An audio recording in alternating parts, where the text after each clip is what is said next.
Con ustedes, Laura Martínez. Buenas noches, bienvenidos a Visión 9. El tema carcelario, el tema del sistema carcelario es el que abordaremos esta noche, pero de cara a la solicitud de renuncia del viceministro de Justicia, Eugenio Polanco. Ellos me acompañan en esta noche, pero también quiero decirles que hemos invitado, y en este orden lo voy a citar, al ministro de Justicia, Fernando Ferraro, pero nos indicó que no podía presentarse porque tenía una actividad en adaptación social. Igualmente, invitamos al ministro de la Presidencia, Ricardo Benavides, pero afirmó que no podía presentarse porque no es el tema que estrictamente él maneje. Sin embargo, analizaríamos el tema de la política criminal. Invitamos también al viceministro de Seguridad, Celso Gamboa, pero él tenía otra actividad y no podía asistir. Y también invitamos al viceministro de la Presidencia, Mauricio Boraski, pero estaba analizando el Plan Nacional contra las Drogas para el próximo quinquenio y no podía presentarse. Invitamos también a Walter Navarro, viceministro de Seguridad, pero tenía una actividad en Limón. Sin embargo, nos acompaña Eugenio Polanco, viceministro de Justicia. Bienvenido, Eugenio, aquí a Visión 9. Muchas gracias, bien. Muchas gracias. E igualmente nos acompaña la exministra de Justicia, doña Patricia Vega. Bienvenida, doña Patricia. Muchas gracias. Y también tenemos por Skype a la directora de la Defensa Pública, Marta Iris Muñoz. Bienvenida, Marta Iris. A ver si la tenemos en vivo. No, que se tiembla, no corre. Ella va a estar con nosotros en cualquier momento. Y también me acompañan en esta noche estudiantes de la Universidad Libre de Costa Rica. Ellos son estudiantes de criminología. Y me acompañan también representantes de la Asociación de Víctimas de Homicidio. Así que vamos a estar con bastantes actores en esta noche. Don Eugenio, usted afirmó algo muy dramático, muy categórico, pero antes de iniciar con don Eugenio quisiera que veamos los otros titulares llamativos que tenemos para esta noche. ¿La política contra el crimen de cero tolerancia podría hacer estallar las cárceles costarricenses? ¿Preparó el gobierno las cárceles para recibir el impacto que generarían las condenas de los tribunales de flagrancia? ¿La deuda que contraerá el país por 132 millones de dólares será suficiente para darle respiro a nuestras cárceles? Decía que su afirmación fue muy categórica. Yo no renuncié, a mí me pidieron la renuncia, me pidieron la dimisión. Tenía diferencias en la estrategia con el Poder Ejecutivo. ¿Es en la política criminal en que surgieron esas diferencias, en el manejo de la política criminal versus el sistema carcelario y su impacto en el sistema carcelario? Mire, en primer lugar, hay algo que es muy importante, y es que este tipo de puestos son puestos de confianza y son puestos que son decididos, designados por la señora presidenta. Los ministros que trabajan con viceministros son quienes, junto con la presidenta, toman la decisión, pero es una decisión fundamentalmente de la presidenta que uno debe acatar. Es decir, en esto no hay renuncias. Cuando a usted se le pide que deje el puesto, debe hacerlo, y ese es mi caso. Yo no tengo idea de por qué plantear lo contrario, si además está en su derecho el señor ministro y la señora presidenta en hacer esa solicitud. Igual que me solicitaron que ayudara con adaptación social y luego con el viceministerio, pues me pueden pedir que deje ese puesto sin ningún problema. Están al interior de la legalidad. ¿Y dónde empezaron esas diferencias? ¿A raíz de qué? Usted ha planteado muy claramente sobre el manejo de la sobrepoblación que hay en las cárceles y el impacto que podría estar teniendo sobre todo la política contra el crimen. En particular, estaría generando roces la visión del gobierno de cero tolerancia, esas diferencias con el Poder Ejecutivo. Mire, hay aspectos que son importantes de tomar en cuenta.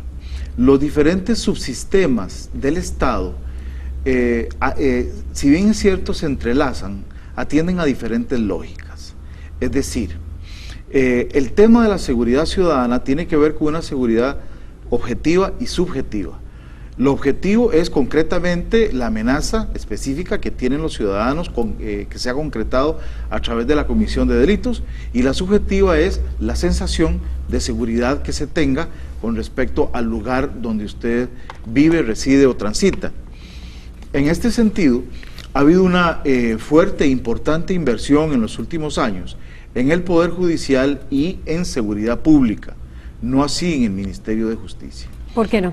Es importante que se haya reforzado como se ha reforzado el Poder Judicial y también la fuerza pública. Es muy importante, es decir... Seguridad pública, correcto. Es un tema de seguridad pública y también de seguridad del Estado. Sin embargo, y no es propio de Costa Rica, sino de todos los países subdesarrollados, en donde a menor desarrollo hay menor inversión en cierto tipo de renglones, que son los que menos se ven. Si usted invierte en un centro penitenciario, la respuesta va a ser una respuesta a mediano plazo, que es la oportunidad de que esta gente no empeore su condición o que también aproveche oportunidades para tener una vida sin delinquir. Sin embargo, si sus inversiones son a corto plazo, a 4 años, por ejemplo, lo que usted requiere es impactar la visión que el ciudadano tiene en la calle del problema, y eso lo logra con más policías y no con más profesionales atendiendo o con más espacio penitenciario. Usted, la salida suya, Eugenio, se produce cuando hay 14.000 privados de libertad y una sobrepoblación del 34%, es decir, 14 puntos por encima de lo que dicen los organismos de derechos humanos. ¿Qué impacto va a generar esto en la población? ¿Qué impacto va a generar en la sociedad costarricense? Mire, efectivamente Costa Rica tiene un hacinamiento inaceptable, tanto la Sala Constitucional como los jueces ejecutores de la pena y la defensa pública lo han señalado así. Esto implica una dificultad grande para operar en el sistema, es decir, tanto la seguridad como lo que son los sistemas de atención técnica para todos los privados de libertad se ven deteriorados. La visita de los niños, de los familiares, se ve deteriorada, todo es más lento y el sistema no funciona como debería funcionar. Lógicamente, en estas condiciones, cuando estas personas salgan en libertad, no van a tener mejores condiciones que las que tenían antes de ingresar para usted prever que vayan a cometer un nuevo delito. Y es que a mí me preocupa porque tengo entendido, doña Patricia, que esta sobrepoblación ha venido incrementando. ¿Cuál fue el balance con el cual usted concluye como ministra de Justicia, el balance que hay en la población penitenciaria? Estamos hablando de la administración de don Abel Pacheco. Sí, la que concluyó en el 2006. Mire, cuando yo llegué al ministerio teníamos una sobrepoblación del 11% y a mí eso me parecía dramático cuando uno iba a las cárceles y veía la situación. Yo lo dejé con un menos 4%. Menos 4%. Eso quiere decir que estaban los que estaban y todavía había espacio para que pudieran entrar otros. Cuando entregué el ministerio, en su momento, en el 2006, yo advertí que era una necesidad de una inversión permanente, porque eso, digamos, la entrada de privados de libertad no se detiene, no es una cosa que usted dice pasó ahora y se acabó. Entonces, dejar perder eso realmente es lo que uno siente, que es una lástima que este país que estuvo en una posición tan privilegiada respecto a países de Latinoamérica se dejara perder. Voy a pasar a los números que tenemos en pantalla porque son muy reveladores y de inmediato quisiera conversar con Marta Iris, directora de la Defensa Pública. Los datos de sobrepoblación en el país son bastante dramáticos, como decía. Antes de la ejecución del préstamo del BID, es decir, porque se habla de un préstamo que se va a ejecutar próximamente, estamos hablando de que se iban a generar 500 espacios anuales del 2012 al 2014 y reducir la sobrepoblación de 4.669 a 3.068 privados de libertad. Hay 1.600 privados de libertad, habría 1.600 privados de libertad menos. Este sería el panorama con el préstamo del BID, del Banco Interamericano de Desarrollo, que sobre él vamos a hablar más adelante. En el 2013 tenemos, don Eugenio, si usted no me deja mentir, un 40% estaríamos hablando de sobrepoblación. 2013, a mayo del 2014 se vislumbra un 45.6 de sobrepoblación. Y a diciembre del 2015, si no entra el préstamo del BID, estaríamos hablando de un 50.6% de población auxilio. ¿Qué significa eso, doña Patricia y don Eugenio? Una tragedia. Una tragedia, el sistema penitenciario está absolutamente colapsado. Una tragedia, ¿por qué? Porque lo que esos son bodegas de carne humana. O sea, eso no son lugares donde se les pueda dar la mínima atención en salud, en convivencia, en higiene, en derechos de privacidad. O sea, y yo no estoy acá hablando aquí de cosas de lujo, ni que digan Correcto. que bueno, se portaron mal y que sufran. Que no, sufran porque es se que merecen no el castigo. pueden, las mínimas cosas no se les pueden dar. ¿Cómo se llama? Y al final de cuentas, lo triste de esto es que la mayor cantidad de personas que están presas en este momento, me corrijo muy bien, anda entre los 18 y 35 años. Correcto. Si la expectativa de vida del costarricense anda por del hombre anda por los 78 años, si mal no recuerdo, tenemos de ese muchacho de 18 años que está ahí hacinado ahora, tenemos que ver, durante 60 años va a estar entre nosotros. 60, 50, 45 años, todos los que están ahora ahí en esa situación van a estar entre nosotros en todos esos años. ¿Qué queremos que salga de ahí? Yo voy a poner ahorita en perspectiva esto también con don Eugenio, pero tengo a Marta Iris Muñoz, directora de la Defensa Pública. Marta Iris, estos datos, ¿qué implican? Bueno, yo creo que doña Patricia muy bien señalaba, y don Eugenio Polanco, que asustan los niveles de hacinamiento tomando en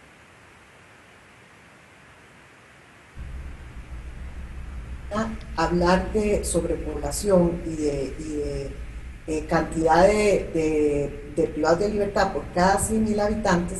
En estos momentos, bueno, doña Patricia decía que ella cuando estuvo ahí las cifras eran diferentes. Bueno, yo casi que me atrevería a decirle, doña Patricia, que en su época podíamos hablar de un poquito más de 100 privados de libertad por cada 100.000 habitantes.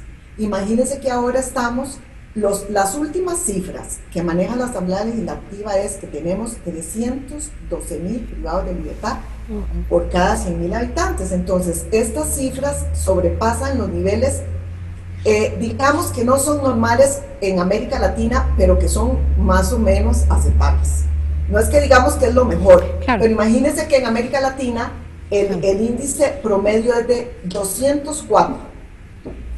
Nosotros estamos acercándonos a países como Afganistán, en el encierro de las personas, claro, países que están en guerra, y estamos compitiendo en estos momentos con países como Chile y como Panamá en cuanto al nivel de encierro.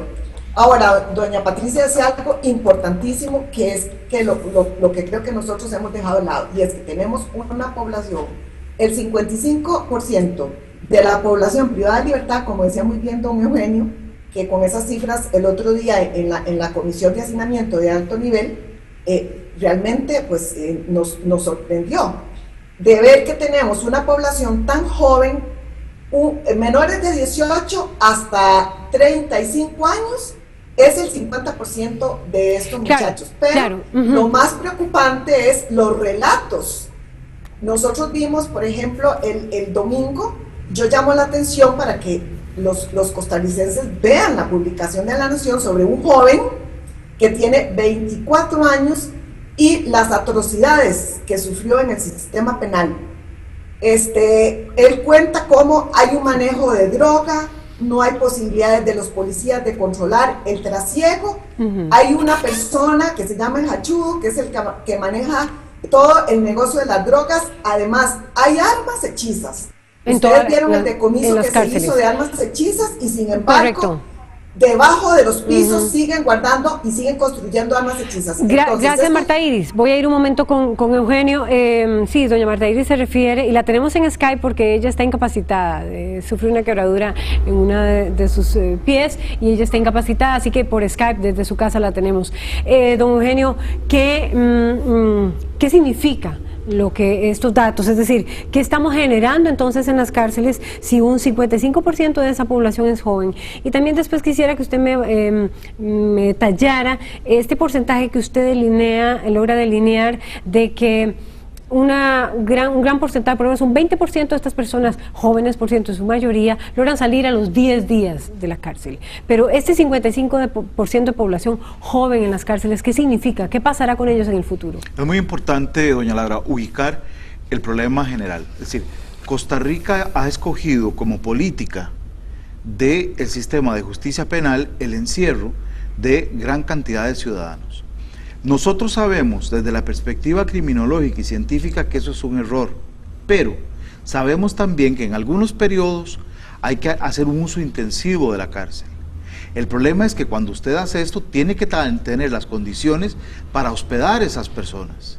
Si se quieren encerrar grandes cantidades de costarricenses por el tema de la seguridad ciudadana, y esa es una elección política. Correcto. Se votó por la presidenta Laura Chinchilla por una política de cero tolerancia, así lo dijo ella en campaña. Bueno, y también tenemos tribunales de flagrancia que hacen más expedita la justicia, eso no está mal, pero tenemos un abuso en la prisión preventiva. Digamos que no esté mal, digamos que el pueblo costarricense y la política costarricense quieren cerrar a una enorme cantidad de ciudadanos. Bueno, para hacer eso tiene que darle condiciones de hospedaje. Y como decía doña Patricia, no estamos hablando de hoteles ni siquiera de una estrella. Lo que se requiere es cama, colchón, comida. Correcto. Y condiciones y si no mínimas. se dan esas condiciones, ¿qué estaría pasando? Porque quiero preguntarle otra cosa y tengo poco tiempo, igual tengo redes sociales listas. ¿Qué estaría pasando, doña Patricia y don Eugenio? Se reproduce la criminalidad, es decir, la gente sale peor de lo que entró, así de fácil. Espérese el efecto de esta sobrepoblación que va a salir en los próximos 10 años, al final del próximo gobierno y en el otro gobierno que viene. Cuando toda esta gente y estos jóvenes salgan a la calle después de estar en centros hacinados, ahí veremos a ver un verdadero resurgir del gravísimo problema de seguridad ciudadana en las calles y en las casas. Estoy totalmente de acuerdo con Eugenio, es una fábrica de delincuentes perfeccionados. Y la cárcel no tiene que ser eso, porque también hay la gente no cree que la cárcel en algún momento pueda rehabilitar. Es una decisión personal de cada privado de libertad que esté, pero si la cárcel, si el Estado tiene la oportunidad de dar opciones para que la gente pueda estudiar, pueda trabajar, pueda aprender un oficio, esa posición del Estado facilita que no sean tantos muchachos jóvenes los que vayan a salir con una situación absolutamente peligrosa para el resto de la sociedad. Me voy a ir a las redes sociales, pero no quiero que se vayan después de este bloque porque quiero hacerles una pregunta sobre el tema de la política contra el crimen. Vamos a irnos a las redes sociales, las opiniones de las personas consultadas en nuestras redes sociales. Pedro Monterrosa: las cárceles están en total abandono por parte del Estado. No hay ningún interés en mejorar. Vean un ejemplo ahora, muchos jueces optan por liberar a los delincuentes con el argumento de que no hay espacios en las cárceles. Es inaceptable que en tantos años el Estado sea incapaz de construir más centros carcelarios. Por supuesto que dirán que no hay recursos, pero yo diría que no hay interés ni capacidad en los gobernantes. Igualmente, Erwin Bolaños: creo que no rehabilitan las cárceles a nadie. Ya es hora de un sistema bien planificado para rehabilitar a las personas, o tal vez poner a trabajar a los privados de libertad en reparación de calles, etcétera. E igualmente tenemos no solo en redes sociales, también tenemos por Skype la opinión, por un sondeo que le hicimos a ciudadanos. Veamos qué nos dijeron. Mientras más gente metes en un lugar pequeño, siempre va a haber una disputa. Y ahí adentro, la más pequeña termina matándose a alguien entre alguien. Lo que pasa es, el sistema judicial, las leyes son muy viejas. Las cárceles no se han actualizado. La infraestructura física no ha mejorado en los últimos años de ninguna parte del país. Terminamos teniendo más gente en un lugar que era más originalmente para menos gente. Va a ser una locura. Es cuestión de tiempo para que siga empeorando y empeorando. El país crece y las cárceles no. Ya eso sí es culpa, digamos, de lo que es el gobierno, porque sinceramente no debía de ser así, porque tampoco, aunque sean un poco, como decimos, degeneraditos, tampoco no puede ser así, porque ya el gobierno debe de poner cartas en el asunto. Al menos hay crítico por qué cerraron San Lucas. Ese presidio debía estar sirviendo. Interesantes las opiniones, tanto en redes sociales como el sondeo que se hizo, al azar, por supuesto, de manera sabrosa. Quisiera, nada más para cerrar este bloque, esta política de cero tolerancia ha implicado, don Eugenio, que persona que está ya en proceso, digamos, en los tribunales, inmediatamente tiene una especie de prisión preventiva automática. ¿Se está haciendo eso para calmar el ánimo de la gente que pide que los delincuentes estén en la cárcel? ¿Es un atolillo con el dedo entonces lo que estamos recibiendo los costarricenses? Mire, yo tengo la impresión de que sí, es decir, hay muchos factores en juego. Bueno, porque cuando un juez libera a una persona y por casualidad esta persona comete un nuevo delito o se va del país, ese juez está a punto de perder su trabajo. Es decir, hay una cuestión de protección también a la seguridad laboral del juez. Eso yo lo puedo entender. Pero el problema es que este tema, numéricamente hay que verlo. Si el 18,59% de los que meten a San Sebastián salen en los primeros 10 días, ¿qué fueron a hacer? El juez tiene que El juez tiene que ir haciendo previamente una investigación antes de la prisión preventiva. No la hace durante el tiempo que ya la gente está presa y mientras tanto ingreso. ¿Y eso por qué? ¿Por presión del Ejecutivo? ¿Presión del Poder Ejecutivo, presión de la prensa, presión de la gente en la calle que está pidiendo que estén en la cárcel? Por supuesto que hay una presión de la gente y cuando se ve una respuesta, digamos, como el tema de los tribunales de flagrancia, pues la gente se siente más contenta porque hay una resolución a su demanda, digamos, en un corto plazo. Lo que pasa es que, por ejemplo, esa gente que está 10 días no hizo nada en absoluto y ahí es donde, no, y además 10 días, tener 100 personas, 10 días que no tenían que haber estado ahí, ¿cuánto le cuesta al sistema penitenciario y cuánto abarrota las cárceles? El tema ahí está, cómo manejan los jueces esos periodos y cómo se dicta la prisión preventiva. Hay muchísimas investigaciones de los mismos jueces y del Poder Judicial.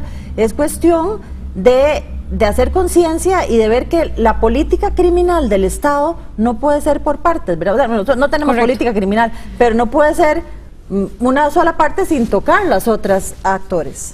Nos vamos a una pausa. Despido a Marta Iris Muñoz, le agradezco muchísimo por Skype, directora de la Defensa Pública, e igualmente muchísimas gracias a Patricia Jiménez, y nos quedamos con Eugenio Polanco. Ya venimos, y al regresar, ¿preparó el gobierno o no las cárceles para recibir el impacto que generarían las condenas de los tribunales de flagrancia? Ya venimos, Visión 9.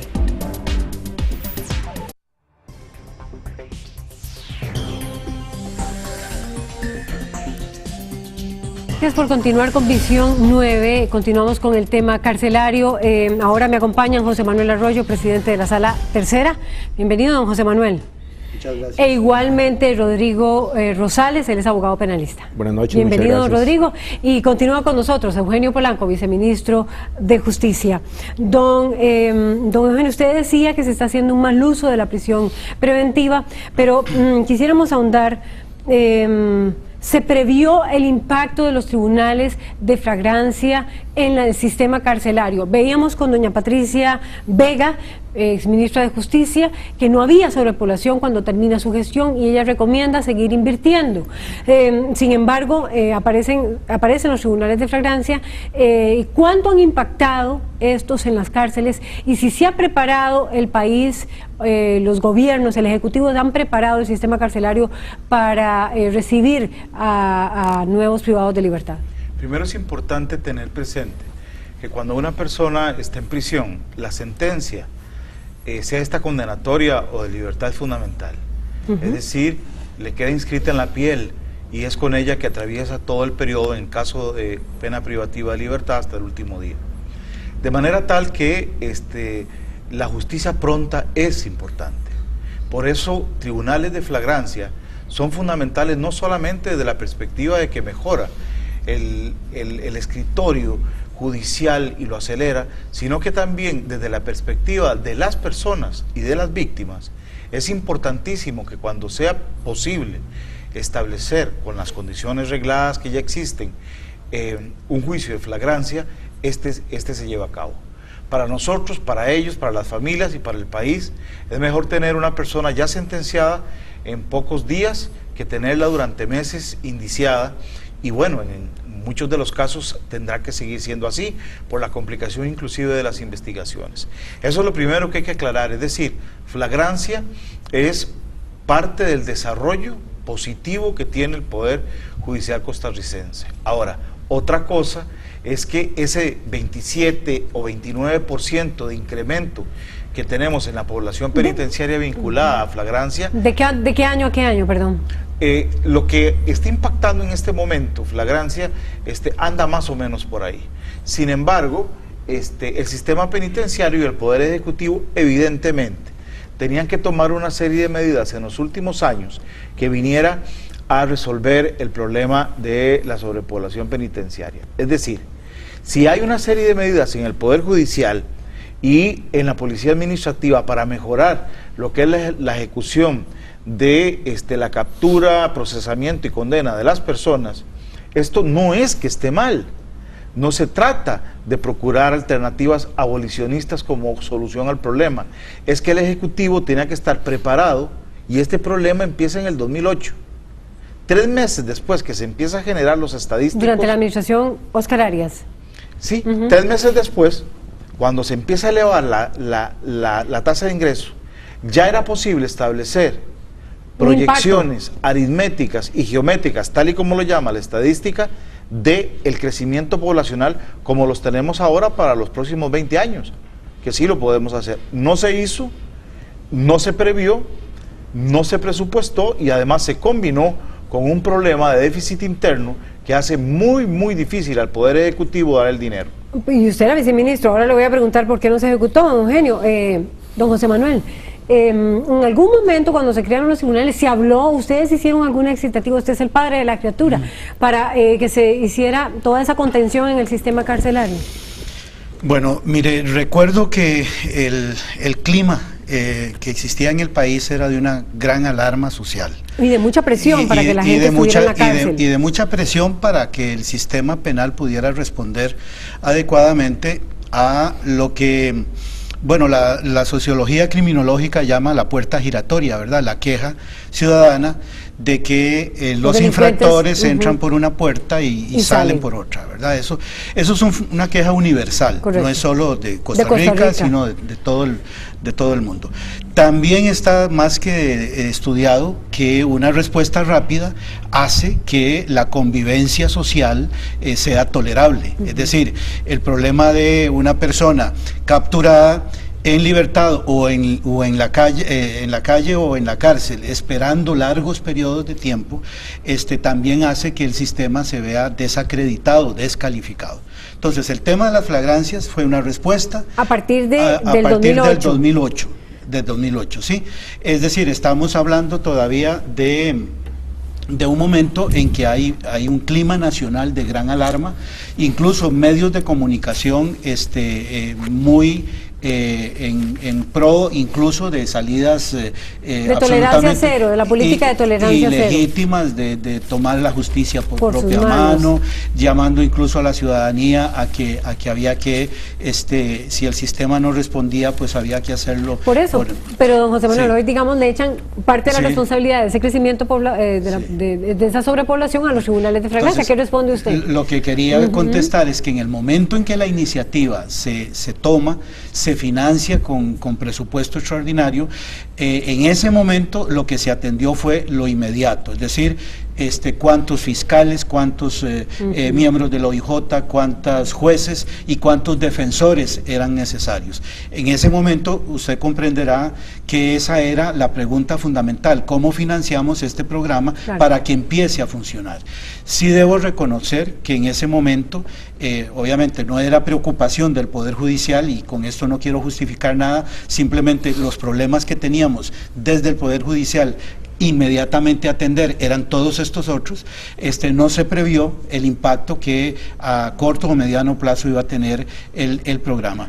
Sí quiero decirle que flagrancias no es solo cárcel, es decir, también hay que aclarar a la ciudadanía que este impacto del 30% es sobre la base de un universo de casos mucho más amplio, que también conoce salidas alternas o incluso algunas absolutorias, ¿verdad? Es decir, el sistema, el procedimiento especial de flagrancias funciona como cualquier otro procedimiento, solo que es mucho más expedito, con plazos mucho más cortos de resolución, etcétera, pero sí conoce una gran cantidad de alternativas. Incluso están medido que en flagrancias hay un porcentaje más alto de salidas alternas, que no es prisión, a lo que lo tiene el sistema de juicio ordinario. O sea, que usted estaría diciendo que no es específicamente flagrancia la que está generando esta sobrepoblación, que según los cálculos de don Eugenio podría llegar al 50% en el 2015 si no se ejecuta el préstamo famoso del BID. ¿Cómo ven los abogados penalistas este sistema de la sobrepoblación, la situación de la sobrepoblación y la participación de los tribunales de flagrancia? ¿Qué lectura hacen? Sí, muy buenas noches nuevamente. Efectivamente, como lo señala el señor magistrado, yo coincido en que la iniciativa fue buena. Pretendía descongestionar, por un lado, los procesos penales en circunstancias muy particulares, donde tenemos al individuo con toda la evidencia, tenemos la víctima, correcto, tenemos los testigos, se dan todos los elementos para llegar en una forma expedita a una sentencia y evitarnos prisiones preventivas extensas, etcétera, y que la víctima siga sufriendo el calvario. También coincido con don José Manuel en el hecho de que no se previó el impacto que esto iba a tener, y es que la sobrepoblación no obedece solo a la flagrancia. Vea, este es un periódico del 2010, dice: ausencia, olvido y deterioro acompañan a centros penales. Vea qué cosa más terrible, como viven estos seres humanos.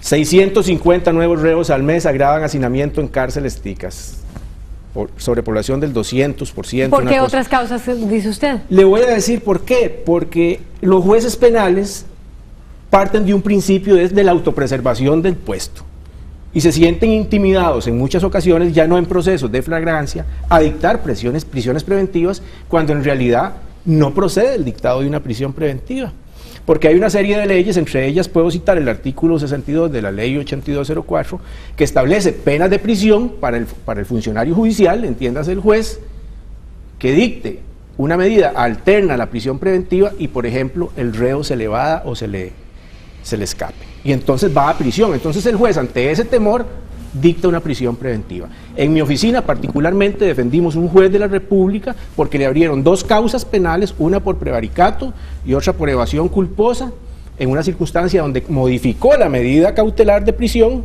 por una menos gravosa. Pero es que me va a poner en los otros zapatos, Rodrigo, el de ciudadano, ciudadana. El reclamo es: no queremos a los delincuentes en la calle.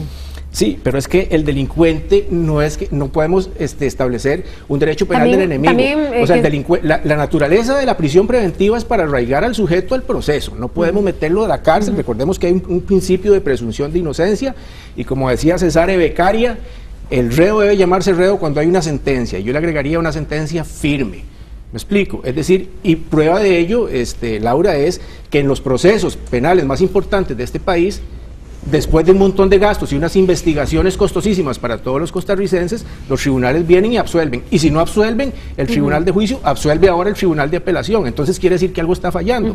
Eugenio y don José Manuel, quisiera su reacción a lo que está diciendo este abogado penalista. No, también está estudiado. Yo estaría de acuerdo con que nuestros jueces no solo tienen ese tipo de presiones, sino que efectivamente lo que sucede, doña Laura, es que hay prisiones preventivas de muy corto plazo. Por ejemplo, las que citaba hay en un 50, en un 40, 50%, si no más, la persona entra al sistema con todo lo que eso significa para el sistema penitenciario, abrir el expediente, ubicarlo, etcétera, y al mes, a los 2 meses, está saliendo. Porque hay razones para salir, ¿verdad? No es una cosa arbitraria de los jueces. Entonces, también hay que tener cuidado, efectivamente, con el uso de la prisión preventiva, de la cual se ha documentado abusos en muchos casos. Que se está haciendo automática, según dice Eugenio, ¿verdad? Bueno, se está practicando de manera automática. ¿Don Rodrigo? Es decir, lo que decía es que tenemos que evitar el riesgo de que se convierta en un automatismo la prisión preventiva, y se está haciendo, y que los procesos se hagan posteriores a que ya tengo al tipo seguro metido entre la cárcel, ¿verdad? eso es lo que yo planteaba, no que se esté haciendo automática, sino que hay que evitar por todos los medios, como dice la defensa pública, que lleguemos a ese punto. Eso está generando una situación bastante problemática. Ahora don Eugenio decía que podríamos llegar a una situación de violencia. Quiero nada más comparar dos hechos en donde sí se han generado motines de grandes dimensiones, como por ejemplo el caso de Venezuela, en enero del 2013. Por lo menos 60 muertos, una cárcel urbana con una capacidad de 850 personas, hubo 120 heridos, y alberga 2.400 personas, una sobrepoblación de 1.550. Y quisiera pasar a la segunda pantalla, la de Honduras, la tragedia en febrero del 2012 en Comayagua. Esa fue con un saldo de 377 muertos, una capacidad de 850 y alberga 1.427 personas, una sobrepoblación de 577. Don Eugenio, ¿esa más o menos es la situación a que podríamos llegar en el 2014? ¿Eso es una sobrepoblación de 50%? Entiendo. Espero que no. Las condiciones en Venezuela desde hace muchísimos años, no desde que está el señor Chávez, desde antes, las condiciones en Honduras desde hace muchísimos años, a nivel político, a nivel social, a nivel del sistema de justicia penal y sistema penitenciario, es completamente diferente. Claro que tenemos que evitar llegar a esto, pero es indudable que de alguna manera Costa Rica va a tener que resolver este problema. Hoy por hoy planteamos la necesidad de la construcción penitenciaria de espacios de baja contención para poder albergar con dignidad a la población. Pero en la administración Chichilla no se ha hecho ni uno solo, a la espera del préstamo del BID. No, sí se ha construido. Claro. ¿Sí se ha construido? Se ha construido permanentemente. Nuevos. Se ha construido. Lo que pasa es que si tenemos una sobrepoblación de 3.500, se pueden construir 400 o 500 al año. Es decir, vamos con un rezago importante, pero sí se ha construido. Estamos a las puertas, don José Manuel, me queda poco tiempo, igualmente don Ricardo, de un motín de dimensiones como el de Comayagua. No, yo esperaría que no. Porque el préstamo del BID falta mucho para que se ejecute. Sí, pero no. Y la sobrepoblación sigue aumentando. O de un gran motín en Costa Rica. El año pasado hubo motines con saldo de 5 personas muertas, si no me equivoco, en total. Mire, yo considero que estamos más cerca de lo que pensamos. ¿Usted sí considera? Yo, por supuesto, acaban de matar en la cárcel a un reo que estaba descontando que es un delincuente o no nos interesa, pero supuestamente muerto por la misma policía penitenciaria. Si bien es cierto, los presos que están en las cárceles tienen derechos, y recuerdo con mucho cariño un artículo del doctor Arroyo del año 2000, eso se queda en la teoría. Los reos ahí, cuando ocupan auxilio inmediato que les proteja de su dignidad, de no ser violados, de no ser apuñalados, no pueden ir a buscar al juez de la ejecución de la pena. Es la policía penitenciaria la que tiene que luchar por eso. No, yo no estoy de acuerdo en el sentido de que estamos a un paso inminente de una crisis de esas dimensiones. Creo que razonablemente se ha manejado el problema, se han encendido las luces de alarma en este momento. Don Eugenio los encendió, porque esos datos no habían salido. Pero bueno, es importante saber que estamos conscientes de la situación y que se están haciendo esfuerzos extraordinarios para evitar que esas cosas sucedan. ¿Qué va a pasar de aquí al préstamo del BID? Sí. Es mi preocupación. Es muy difícil que lleguemos ahí, no creo que lleguemos.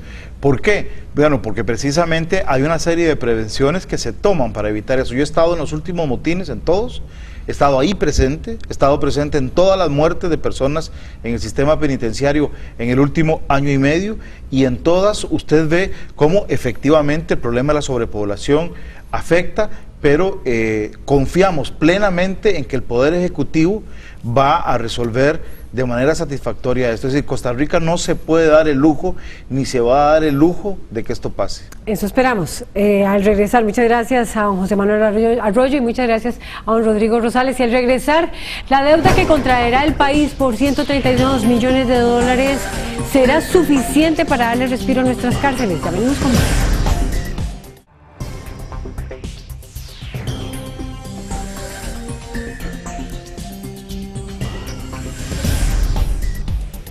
Gracias por continuar con Visión 9, siempre en el tema de las cárceles. Ahora vamos a analizar los recortes presupuestarios y también el préstamo del Banco Interamericano de Desarrollo. Me acompaña el viceministro de Hacienda, José Luis Araya. Bienvenido, don José Luis, aquí a Visión 9. y Albino Vargas, secretario general de la ANEP. Bienvenido, Albino. Gracias. Nos quedamos con don Eugenio Polanco, viceministro de Justicia. Bueno, y ya lo dije, don José Luis, un tema de preocupación que ha saltado a lo largo de toda esta discusión ha sido la denuncia de que existe un recorte presupuestario en las cárceles. Solo para el presupuesto del 2013, si me permiten, creo que vamos a tener ahí de inmediato la gráfica que tenemos preparada al respecto. Solo para este año estaríamos hablando que se solicitaron 85.000 millones y aprobaron 75.000 millones. Una disminución más bien sería de 10.000 millones de colones en términos generales.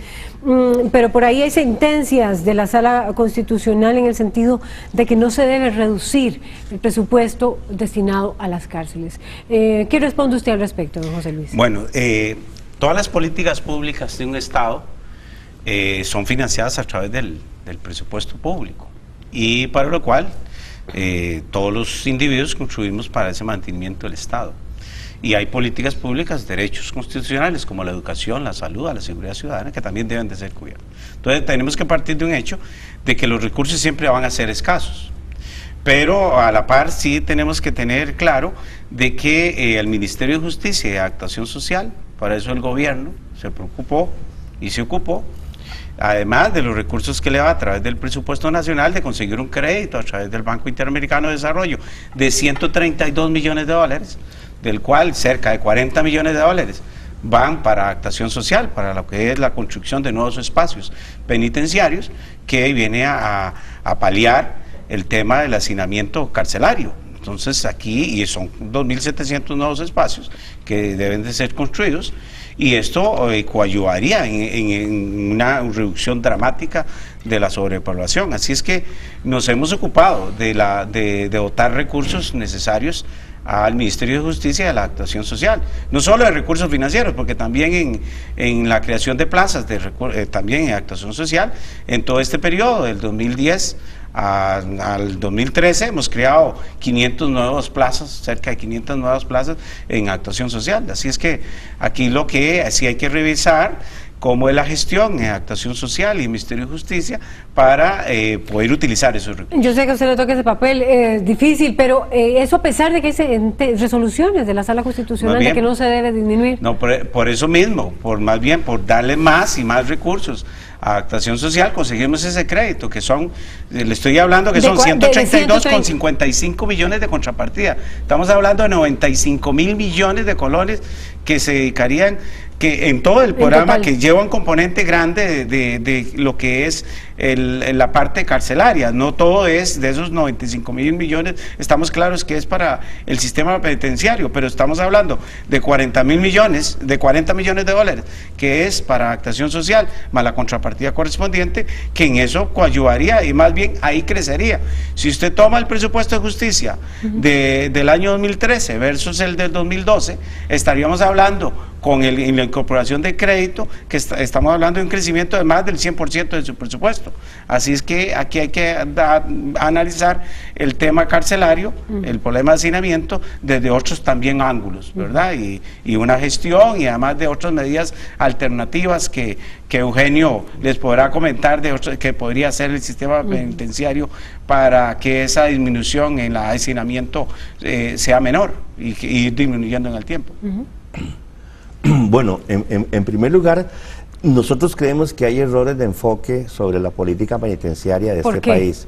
¿Por qué? Porque lo que enfatizan es hacer espacios y hacer espacios y hacer espacios para meter gente, pero no se preocupan de más trabajadores sociales, más psicólogos, más maestros, más pedagogos, más abogados, más orientadores, más secretarias, más oficinistas.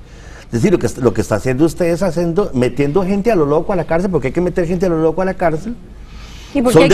Son depósitos de seres humanos, digamos, bodegas de seres humanos, y se olvidó todo lo que es el tratamiento integral. Y todavía más con la presión de los jueces, usted tiene un personal sobreexplotado, usted tiene un personal que se lleva el trabajo para la casa, un personal que no se le reconoce horas extras, que lo ponen contra la pared y le exigen produzca informes como producir tortillas. Y abordar un caso criminológico en una cárcel no es exactamente como producir tortillas, hay una serie de variables y todo eso lo olvidó la política pública. Lo olvidó completamente la política pública, aparte de que falta todo eso, toda esa parte social del internamiento carcelario, porque solamente se cree que nada más hagamos despachos y contratemos más policías, punto. Y policías más mal pagados, que incluso las plazas se pierden porque nadie quiere ser policía penitenciario con los sueldos que se están pagando. Pero además, muy importante también mencionar que hay un problema serio de inoperancia de ejecución presupuestaria en la institución. Bueno, eso iba... Entonces, perdona, está bien, falta mucha plata y faltan más recursos humanos, pero hay que hacer un overhaul completo en estructuras medias que tienen que ver con ejecución presupuestaria, que hacen que a veces no se gaste toda la plata que se da, que siempre es insuficiente. Pero reitero, el factor humano en la cárcel, en la política penitenciaria de este país fue olvidado hace mucho tiempo. El factor humano no solo del personal que tiene que lidiar con el privado de libertad, sino del propio privado de libertad. Don Eugenio, usted sí habló de una disminución en los presupuestos de justicia. Mire, cuando es posible para Hacienda aumentar el 100% del presupuesto, nosotros subimos el 300% con respecto a la población penitenciaria. No es culpa de Hacienda el crecimiento de la población penitenciaria. Correcto. Es toda una política de Estado que bien que mal existe, aunque no esté debidamente armonizada. Entiendo los esfuerzos enormes además que ha hecho también Hacienda, es decir, hay todo un tema muy particular respecto del gasto público. Yo eso lo comprendo. Lo que en donde se genera la contradicción es en que la política criminal que se ejecuta en Costa Rica, que implica el encarcelar a enormes cantidades de personas, no tiene un correlato en la posibilidad de financiamiento del mismo Estado. Ahí es donde entonces se hacina a la gente en bodegas. La gente tiene menos atención técnica, como dice Albino, tenemos menos posibilidad de custodios para dar todas las vacaciones que ellos y cuidar debidamente el sistema penitenciario, precisamente por esta contradicción. De esa contradicción es de la que no quiere que hablemos. Es decir, nosotros podemos estar de acuerdo. Ejecutivo? Nosotros podemos estar de acuerdo, Laura, en que hay un problema de déficit interno. ¿Sí? No somos tontos para no entender eso. Hay un problema que implica que se tiene que contraer el gasto público. Pero si yo a la par lo que tengo es la violación de los derechos fundamentales de la persona humana, eso está por encima de cualquier otro tipo de tema. Hay dos tipos de violación de los derechos fundamentales de las personas, ¿verdad? Las privadas de libertad y las que trabajan en el sistema. Es decir, cuando usted pone a un trabajador social, a un abogado, produzcame X cantidad de informes esta semana, produzcame X cantidad de reportes, saque gente a lo loco, a ver cómo hace, ¿verdad? Usted está haciendo ahí una improvisación en el abordaje integral del privado de libertad completamente irresponsable. Entonces, esos trabajadores se sienten, profesionales y técnicos, se sienten contra la pared todos los días, a toda hora, en cada minuto. Pero aquí hay dos cosas más que... Uno es que no podemos ver, bueno, y en este caso sería nosotros que lo vemos así, el tema del hacinamiento carcelario y de más gente en las cárceles, si no lo vinculamos con el crecimiento de la desigualdad.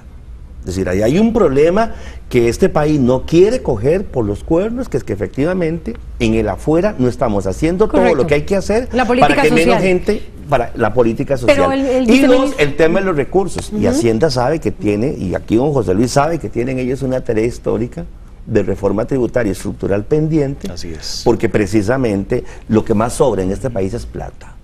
Lo que pasa es que está mal repartida, mal cobrada, mal evadida y muy exonerada y no debería estar así. Yo tengo aquí atrás nada más unos datos interesantes, pero lo que sobra es plata, dice Albino Vargas. No, mira, precisamente el gobierno se ha ocupado y preocupado del tema y presentó en el 2011 una reforma tributaria. Sí, que ya sabemos el resultado, ya sabemos en qué culminó. Claro, y eso es un tema que el Estado costarricense tiene pendiente y lo tiene que hacer. Esa reforma tributaria está pendiente y más temprano que tarde tiene que hacerlo.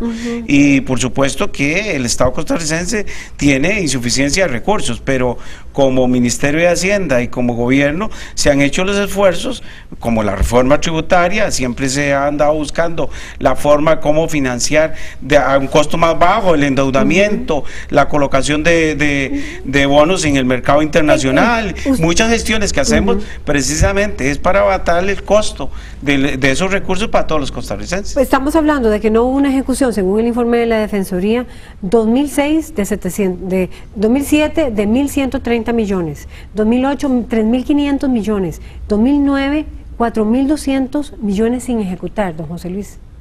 Bueno, es en actuación se sigue social. Exactamente. En actuación social, por eso ahí hay un tema de calidad del gasto también y de buena ejecución, y que efectivamente la administración, la parte financiera del ministerio en actuación social, pues hagan su tarea también de ejecutar los recursos que se le asignan. Ahí es lo que estaba señalando Albino, es una cuestión que también debe revisarse. O sea, no algo interno, la forma como estamos ejecutando el presupuesto que se asigna del presupuesto de la República. ¿Y solucionan los 40 millones de dólares el problema del hacinamiento? Bueno, yo sigo insistiendo en que seguimos en la estrategia del bodegaje, ampliar la bodega para seres humanos. O sea, nosotros no conocemos, por lo menos, y sería que somos ignorantes, pero no conocemos una política integral de recursos humanos asociada a lo que se conceptúa con el nuevo crédito del Banco Interamericano de Desarrollo. Si nosotros no vemos cómo se va a resolver que haya 1.600 espacios más o 2.000 espacios más con la misma cantidad de abogados, de trabajadores sociales, de psicólogos, de orientadores, de secretarias, de oficinistas, si va a haber impresoras, si va a haber computadoras, ¿me entiende? Si va a haber carros para trasladar a la gente, si va a haber más policías, o sea, no vemos esa concatenación. El préstamo no va a llegar a resolver eso. Porque nosotros, el miedo que tenemos es que mucha plata de ese préstamo se vaya en las famosas consultorías.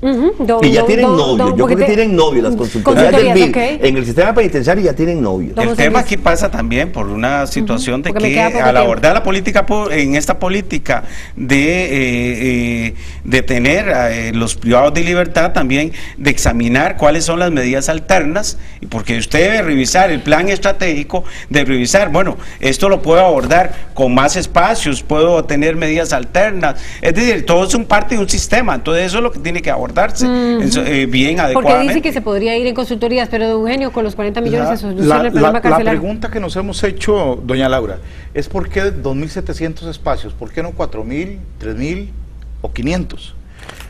Y la pregunta es porque al momento de diciembre, 15 de diciembre del 2015, va a haber una sobrepoblación penitenciaria si seguimos como estamos hasta ahora con la inversión que se está haciendo en construcción de nuevos espacios y el egreso del instituto de 5.666 privados de libertad, y va a haber campo para 2.700, o sea, quedó el puente a la mitad de construir, es un empréstito que resulta que no va a resolver, según sus cálculos, los 5.000 que se requieren. Según el Departamento de Investigación Estadística del Instituto. ¿Se escogieron los 2.700 por qué, don José Luis? No, eso vamos a ver.